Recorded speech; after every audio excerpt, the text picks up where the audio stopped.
Rowan, let's talk about China, because more proof about how China lies and consistently has lied. Daily Mail. Locals in Wuhan believe 42,000 people died, not 3,000, as the communist regime has claimed.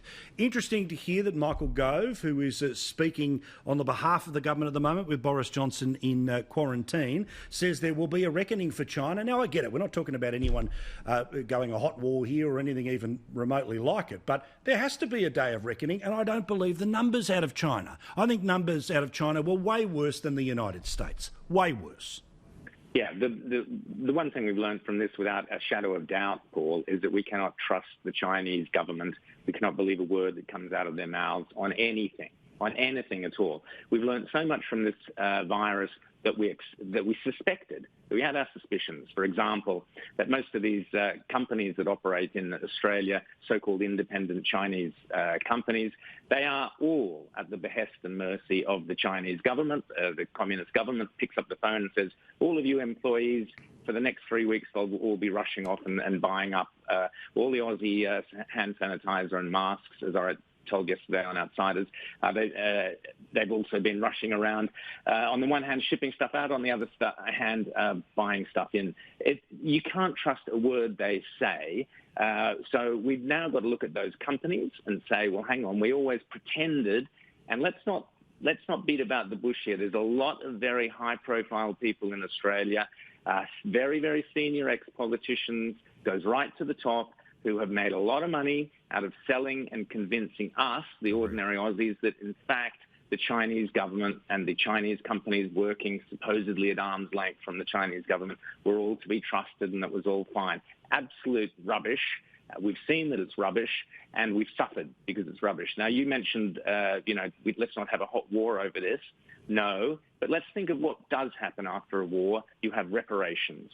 After a calamity, such as an oil spill in the Gulf of wherever, that big multinational company has to pay a ton of money to the people, the communities that have suffered. So we must have, at the end of this, reparations of some sort on whatever scale from the Chinese to those countries, and let's face it, it's all of us, who have suffered because of their negligence, because of their lying, and because of their covering up the truth.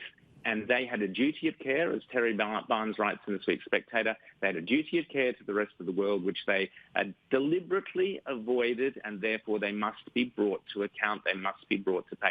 I'm talking specifically about the Chinese Communist government. Let me reiterate, Paul, I am not talking about the Chinese people themselves, who have probably suffered far worse than anybody else because of these thugs in Beijing.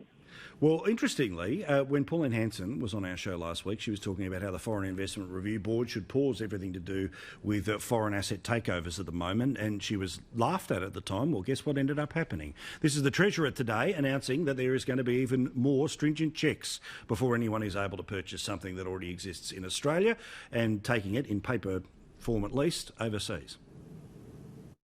China was the fifth largest investor last year in Australia with investments of around $13 billion. The United States was our number one investor with investments of around $58 billion. So we'll continue to scrutinise all foreign investment proposals reflecting the extraordinary times that we're in, and that is obviously to safeguard the national interest.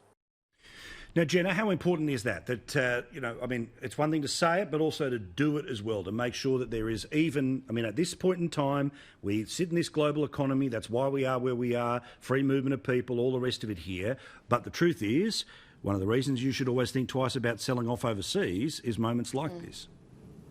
Yeah, absolutely. And we've sort of been sitting with this for the past couple of days, thinking our Premier Mark McGowan, he's very pro-China because our biggest trading partner is China here in Western Australia, thanks to our mining and resources up in the northwest. And he's always been very hesitant to be critical of China and the Communist Party over there. But I think the backing today with Josh Frydenberg's backup of saying that, that everything needs to be scrutinised, specifically around foreign investment, is going to help him get out of this. So he's had 3 cruise ships off the coast for the past couple of days, but I don't think the reckoning of China, he's prepared for that as yet. So it's going to be a very interesting couple of months to see how he pivots to respond to the COVID-19 crisis here that will impact the resources industry.